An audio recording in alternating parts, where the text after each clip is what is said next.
Hello, vinyl community, how are you doing? My name's Big Paddy Kane. This is my first video and I have a very, very special guest with me, someone I'm very happy to be talking to. It's Zulu King Monk from the Universal Zulu Nation. And just so you know, this guy's proper, as we say back home. Could you, hi by the way Lee, how's it going? Peace, brother. Could you tell us some of the acts you've worked with over the years, some of the acts you've been involved with your artwork and your production, label-wise, etc.? Yep. Okay, well, with regards to doing artwork and things like that, my artwork in the vinyl community, if you like, starts with Nightmares on Wax. Yeah. Nightmares on Wax, I first got involved in 1994 doing an album cover for them by the name of Smoker's Delight with LSK, Lee Kenny. Yeah, that's some good artwork. I've got that one. And nice. we both worked on that. I mean, Lee started the album cover and brought me into it eventually later, and it was like just an amazing experience and first go at anything, you know, doing a cover for somebody. But yeah, there was the Smoker's Delight, and then after that moved on into an album cover called The Car Boot Soul. Yeah, the flip one. Yeah, and that was with the boot and it opened up, that was clever, that. and I'm sure I have the artwork somewhere around here somewhere. But yeah, that was Car Boot Soul, and then and they're on Warp, aren't they? That was that one on Warp Records, and they're still with Warp Records now. And since then, I've done various little bits, a lot of handwriting on those album covers. Even if I haven't done the artwork on the sleeves, I've had some kind of contribution towards. So it's been I've been involved with quite a lot of Nightmares on Wax album covers all the way up till now, and they're still releasing now. Yeah. In fact, George got in touch with me the other day, and I've got a feeling he probably wants some artwork doing. Nice. So they've just done a greatest hits compilation. The book, and it's beautiful. He sent me a copy of it actually, and it's nice. And it's got bits about me and Lee in there, a little bit, you know, just mentions us about who did the album covers, and obviously our artwork's in there, and it's I did a little bit for that as well, and I think I did the handwriting for that book or that release. I think it's my handwriting again. In fact, I'm sure it is. Yeah, nice. I thought I recognised it. Oh, right, okay, cool. And other than that, I've done stuff for other local acts. For example, Irish Steppers. Yeah. I've done bits of artwork for them. Did them their logo.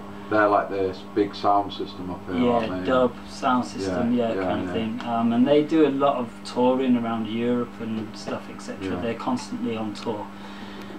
So I've done stuff for them, and I've also done things for ourselves, which I'll just pull these. Did the artworks for these, this was Minority Rules, which was Invisible Circle, which was actually our own record label for Leeds.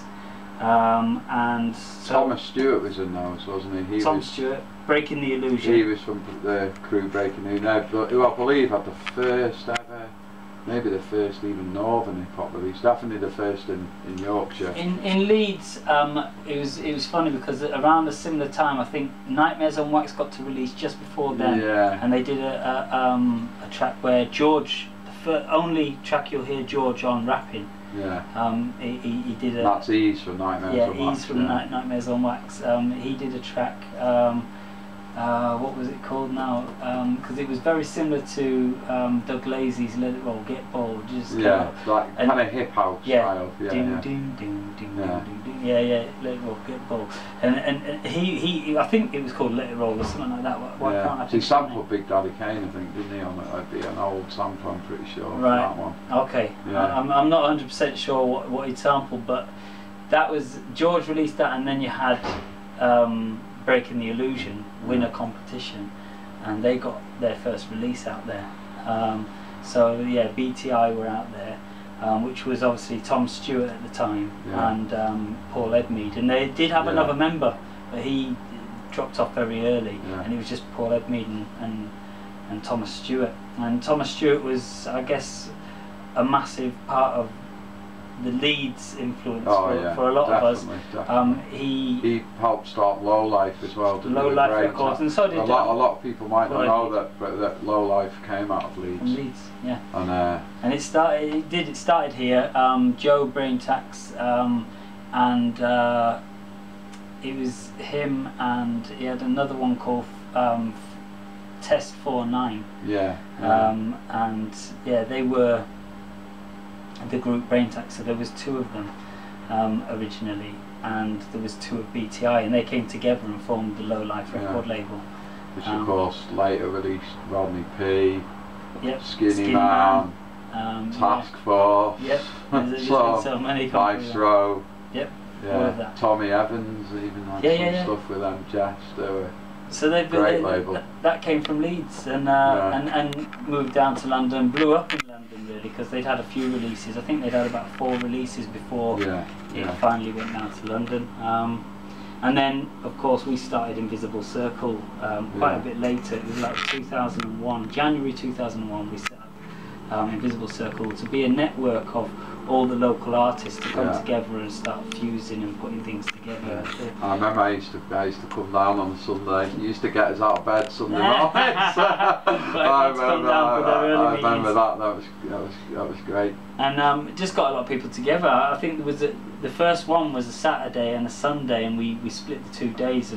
But unfortunately, most of the producers came on one day and the MCs came on the other day, and it was like we really needed to get everybody together, but it was in my little back-to-back house, and I couldn't fit everyone in. There was a lot of people came, and that was to create the network originally, and later on it turned into what the people that stayed there and was the core of it turned into a record label. A recording studio. We were award-winning. We got a Black Achievers Award for what we did in the community, and these were the artworks to the 2 releases that we did release on our own label. We did do another release as well, but so that one's Minority Rules. Minority Rules. And the other one is Junkyard Tactics. And I think I recognise this guy here at the front. That's me. We've got Paul Edmead from BTI, Breaking the Illusion. We have Jay Bravo, who is actually still very current in Leeds at the moment. And I think he's just released one called The Lion Mixtape. Yeah, he has. He's still smashing it. And Bravo's. I mean, he's still bringing young MCs through. He's up to date with these young MCs that are out there, which is a brilliant thing. And the man at the back, I recognise him as well. This is DMW, Dangerous Mouthworks, legendary. Legend. And that was us. Not Breaking the Illusion. What am I talking about? Junkyard Tactics. And we had. Because you had artists involved with that as well. It wasn't just. It was producers, it was MCs, artists, DJs, we had everything. It was a collaboration and a network. Because like Gretzky off Leeds did some, I think he did in fact, he did some of this. He did some of the artwork as well, didn't he? Yeah, his was all the handwriting on here. Yeah. And Marcus Hyro, this guy here. Yeah. So there's Gretzky. There's Marcus, who is Hyro. And basically he did these characters on the back. I did the artwork on the front, which was an oil painting, which is over there, the original. That's LSK. We got Ease of Nightmares on Wax to come and give us a remix. There's Tom Stewart from Breaking the Illusion. And he's also on the television a little bit now, isn't he? He is. Lee Francis. Is it Lee Francis? That's it. Yeah. Keith Lemon. Keith Lemon. Yeah. Got Tommy Evans right there. Toz, the legendary Toz 180, and then we've got Danger, incredible MC, P-Man the Dapper Dan, and Battle Boy Busy, D Busy. We've also got 10 Ton on here, who runs all the Breakers Unify and Pat Regan's Legacy, Fresh Jive in Leeds, and Pat Regan Legacy. He does Daddy 10 Tons of Over a lot with the breakdance scene, isn't he? He does a lot of, bringing the young breakers through. Yeah. Hats off to him. This is what the whole thing was about. The Invisible Circle was a collaboration and pulling everybody together. So that was Leeds, and that was the artwork that I did for that, and also I was mainly involved in pulling the people together pulling that network together in the first place. So. What are you up to nowadays? And I know you've been working with the Zulu Nation over here. I know you brought your BAM over to Leeds, the Godfather over. So in the last few years, that's where it kind of took a little turn for me, because I came away from the Invisible Circle a little bit more, and started to kind of network online. I became a bit of a geek online, and I started, through the MySpace and everything, and then I was doing some kind of what was it called now, Blogspot TV or Blog TV or something like that it's called. I used to go on there and do a little TV program kind of thing. Every so often I'd broadcast live, and I'd be doing drawings and stuff, so people could watch me do my drawings and all that. I'd get involved in some political shows as well, where we do a lot of talking about I guess conspiracy, and all that kind of stuff we was talking about. I know you've always been into health aspects as well. Health, So we was read those. Doing a lot. We was doing a lot of that, and as I was doing that, I started to come across other people like Donald D. I met Donald D in Leeds one time when Shane Fenton brought him, and he was from the B-Boys originally. He was on the Street Sounds, and then later on he worked with Rhyme Syndicate, Ice-T's label. Yeah. And that's where he was more popularised, was the Ice-T's Syndicate Sniper. Yeah, Donald D, Syndicate Sniper. Good. And I'm a massive fan of him when I was a kid. Used to buy his stuff, and yeah, we became really good friends. And then he asked me to join the Universal Zulu Nation, and I did. I felt honoured by, wow, I've been asked to join the Universal Zulu Nation. And on top of that, by Donald D, it was a beautiful thing to be asked. And I got involved, and from there was a guy called Dynamax as well, who is together they are the Bronx Syndicate. They do that together, Donald D and Dynamax, and Dynamax is an absolutely incredible guy. He came here. Good MC as well. He's a really talented, positive MC. Oh yeah, very positive. He came and lived here in Leeds for a while with me as well. Stayed here for I think about 8 months or something like that. He was living with me, and you make good cups of tea now. Well, he stayed here. Eventually, he's moved back over to the States. Okay. But he was back and forth with France, and he actually gave life back to the Universal Zulu Nation and the hip hop scene in France. He was very much responsible for a lot of stuff that went on there, because he lived there for about 15 years throughout the 90s.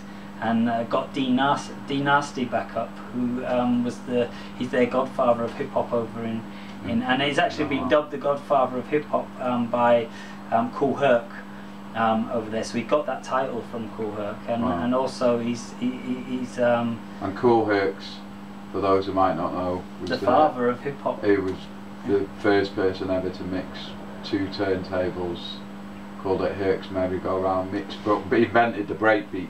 Exactly, the merry-go-round. He brought the merry-go-round. Now the funny thing is, you're not going to like this one, but this is kind of a bit crazy, but and it's not such a proud moment anymore, but before it seemed like it was. But they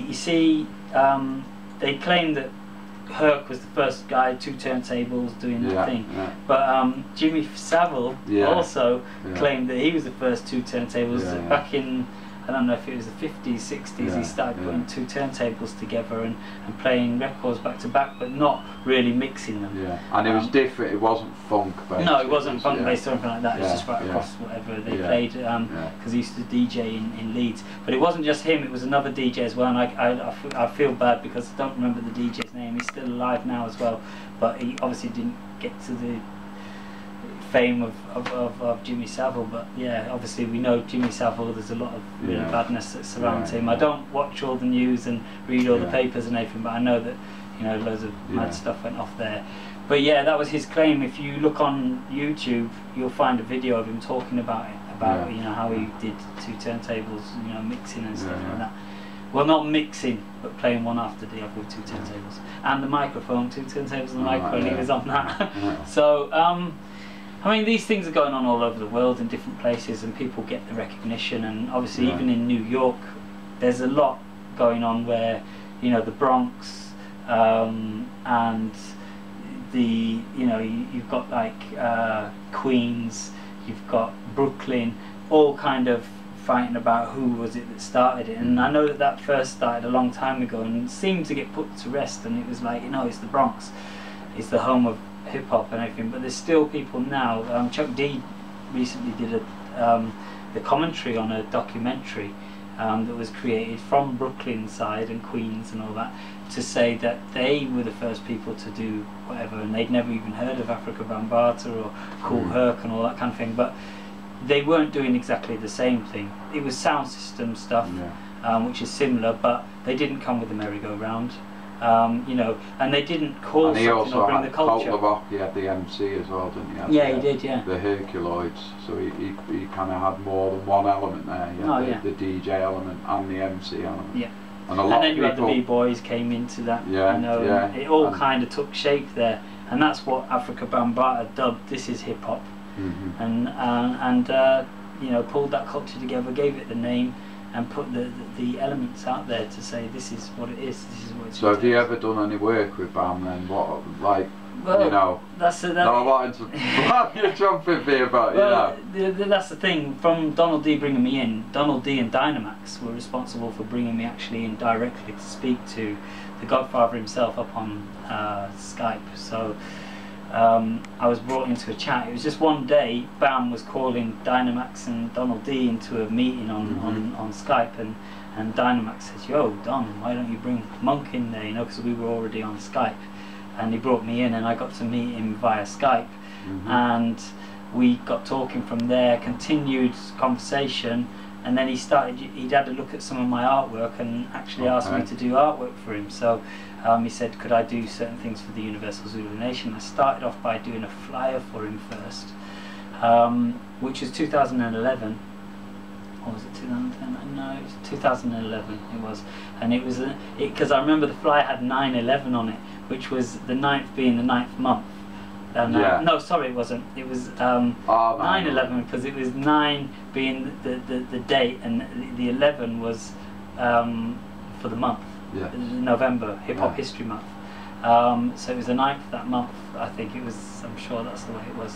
And so therefore 9/11 was on that flyer, and it was talking about disaster preparedness, and they were doing a lecture on it, and that was the opening of the anniversary that year. And he asked me to make that flyer, and I was honoured by it, you know, and I did that. And then after that I was asked to create the wisdom face of the Universal Zulu Nation, and I created the wisdom face inspired by a lot of people might have seen that's been on Jungle Brothers covers. The wisdom face, I'll just show you. You know, the original. The wisdom face is what's on the back of this jacket here, and the party face is which you're talking about. Yes, that was the original one. The original was the party face, and but Bam's whole thing behind it now is that where it's about wisdom, it's about knowledge, it's about study. We should be learning and studying and learning to obtain buildings and create for ourselves, rather than we had hip-hop got ripped out, the industry got taken over by all these bling.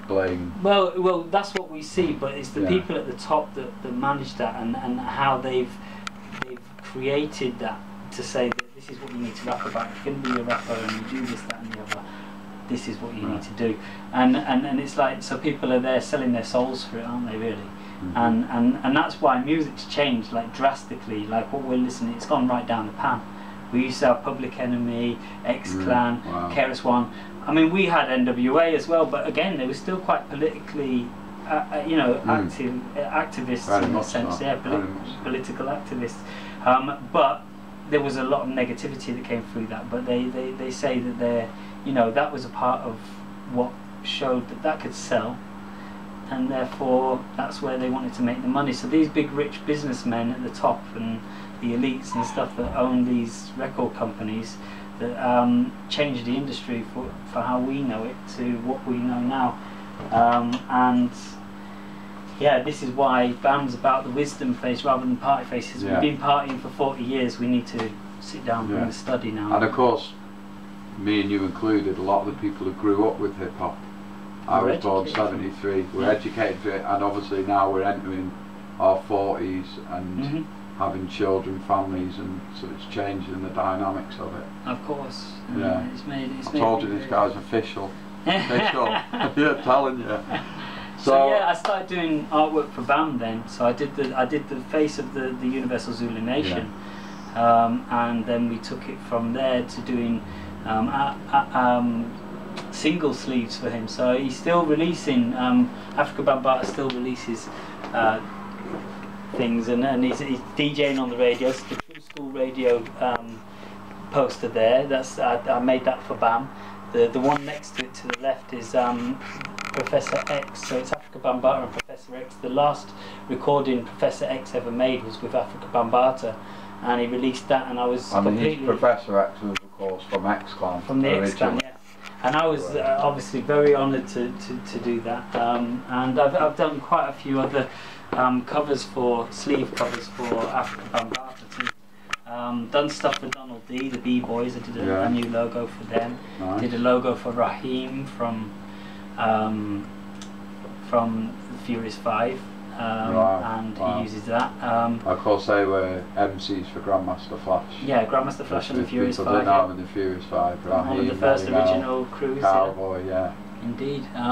So yeah, I did that. I'm just trying to think what else. I've done so many other things, but from doing the Universal Zulu Nation stuff, I sent an email out to KRS-One, and KRS-One then asked me if I would design the new seal for the Temple of Hip Hop. Wow, wow. So that's what you see up there, the brown one there in this gold frame.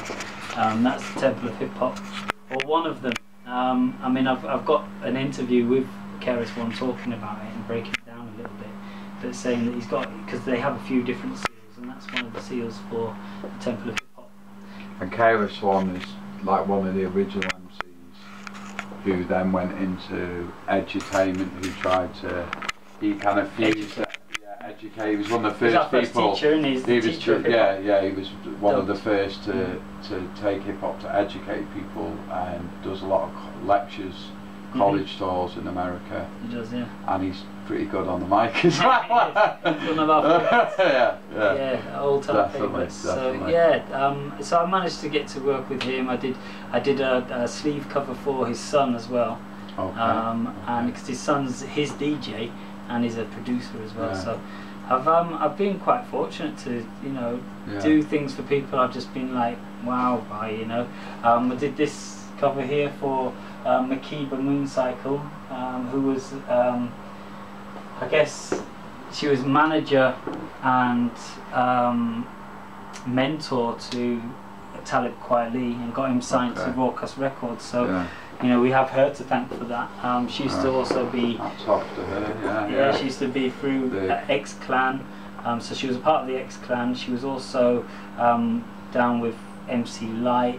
She was on MC Light's second album, and she's in the Roughneck video actually. So it's the three of them. There's Lin Q, Makiba Mooncycle, and MC Light. And they all in a room. If you watch that video back, you'll see. And Makiba's one of those that are in that room. There's only 3 women, and she's one of them. But yeah, me and Makiba became very good friends as well. I've done recordings with her because I MC as well. So I'm actually about to do a new recording with her. Yeah, she's still putting her stuff out there. So yeah, working with her and did artwork. So there still is a lot of positive hip hop out there, new stuff. It's just maybe slightly harder to find than it was 10 years ago, 10 years 20 years ago, etc. And the thing is, I don't know if you know, but De La Soul are about to release. I've got to buy their new vinyl because they're about to release a new vinyl, CD. They're doing it all on everything. I've heard Pete Rock might be producing some of that as well. So right, okay. Yeah, so amazing.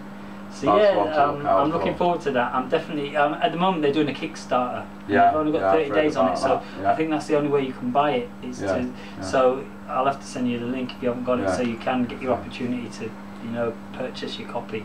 They've already reached their amount that they need to, but boy, more copies the better, isn't it? So I'm going to be purchasing my vinyl. I have to. If I can get vinyl these days, I still will get that vinyl. Recently I just bought Pharoah Monch's brand new album out on vinyl. I haven't got that yet, but I've got it. I'd get it now, ASAP. I got it for £13 on eBay, but the thing is, if you don't get it now, the last album you cannot get a hold of at all. And and of course he was in Organised Confusion, which is Farrell Munch, and then went on to one of the early Raucous.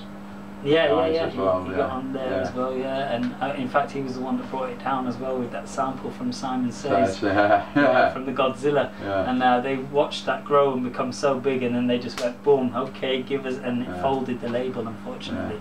But he just came to Leeds just recently, and I was aware that he's got a new album, so I just went searching for it. And the last album that he had before that, War, that I saw that for, it was over £100 for that on vinyl, and I just thought that is absolutely crazy. So what I would advise you, if you want your vinyl of his £13 album that he's just brought out now, get it now early. That's before, a lot happens. Vinyl's gone through the roof now, like certain vinyl. He said, no, you're not going to. Well, there's a question for you. What's your most expensive piece of wax do you think you have? Oh, I think, you know what, actually, I won't ask how much you paid for it, because no, you know what it is. I know. I don't want to get you in trouble, like. No. I bought one piece of vinyl that was probably my most expensive piece of vinyl, and it wasn't any hip hop, or it wasn't any music actually so much, other than Michael Jackson was on it. But it was the E.T. Storybook. Wow. And it comes with the storybook and a piece of vinyl, which they claim is very rare because they pulled it off the shelves after it came out. And I have that, and it's a box set kind of thing. I have the posters missing. Lee Kenny also has a copy of it, but he's got the poster with it where it's got Michael Jackson and E.T. sat together, you know, kind of thing. And I spent 60 quid on that. Was it called Vinyl Tap?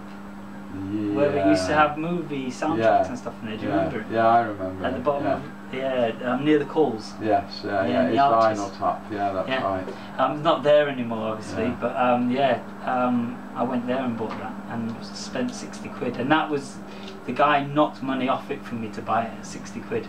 It was more expensive than that. I can't remember how much he wanted, maybe 80 or 90.